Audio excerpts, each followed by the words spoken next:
අහසට පර වූ සඳේ නුඹ වැටුණා මගේ පාමුලේ පැයේ සිත්තරුවනි සිතුවමේ නුඹ උන්නේ මට රවනා මුහුණක් නතරේ නුඹ පෙනුණා.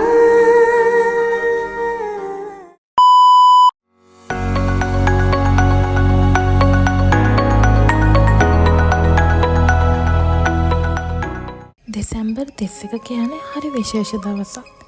ඒ දවස විශේෂ වෙන්න හේතු දෙකක් තිබුණා. එකක් අලුත් අවුරුද්දක් ආරම්භ වෙන්න තිබුණා. අනිත් එක ඒ දවස අපේ අම්මගේ උපන්දින. මේ දෙසැම්බර් 30 වෙනිදා මං අම්මට තෑග්ගකුයි මලුයි ගන්න ගාලු ගියා. දහසින් සැතපෙම් සිතෙවිලි ළමෙදේ ඔබේ අතුරන්නේ යුගකී රැඳ සුළඟක් ලෙසින් සවනේ ඔබේ රෝදෙන්නේ දිනුවන් පුරාට විඳගන්නේවි හදවතින් පිළිගත් ලොවේදී සිහිනෙන් පවාප අමතන්නේවි ජීවිතේ දිවා පැතුසු පෙම්බදී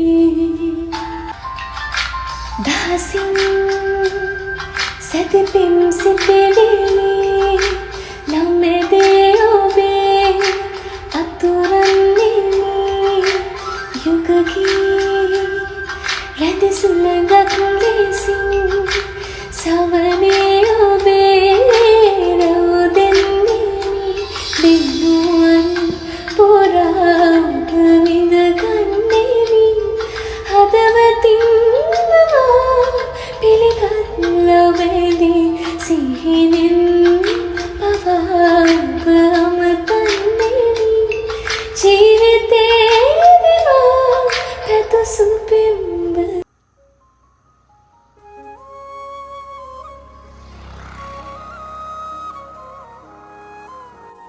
අද අවුරුද්දේ අන්තිම දවස. ඉතින් මම උදේම නැගිටලා මේ ලෑස්ති වෙන්න කිරිබත් හදන්න. මොලේ මහල් ටික හොඳට හොදලා වතුර ගන්න තියලා බත් එක තියාගත්තා.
ඊට පස්සේ පොල් ටික බ්ලෙන්ඩ් කරලා කිරි මිරි කරලා ලුණු ටිකක් දාලා බත් එකටම එකතු කරගත්තා.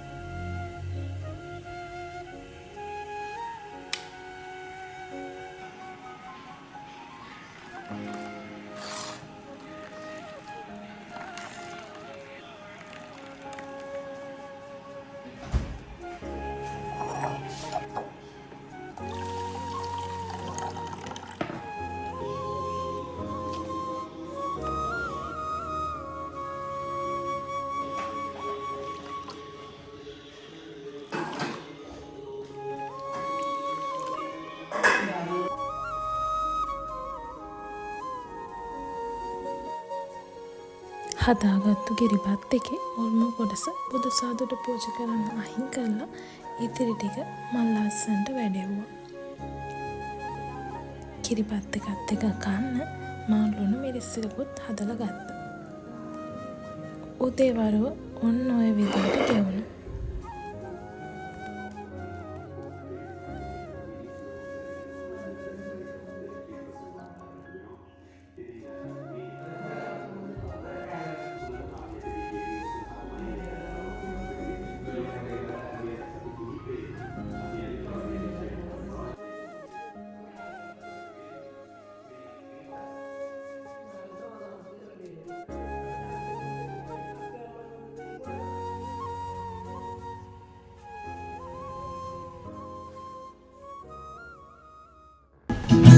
සුවඳ හාදු තුනි සත පාරා යානාවේ මාවා සුවඳ හාදු තුනි සත පාරා යානාවේ මාවා පින්සාර අයගේ තුරුලේ සනසේ රජුන් පවා ඒ දරුවෙකුගේ පනවැනි උත්තම අම්මාගේ ආදරයයි මේ ජීවනයේ මුළු සංසාරේ මේ ජීවනයේ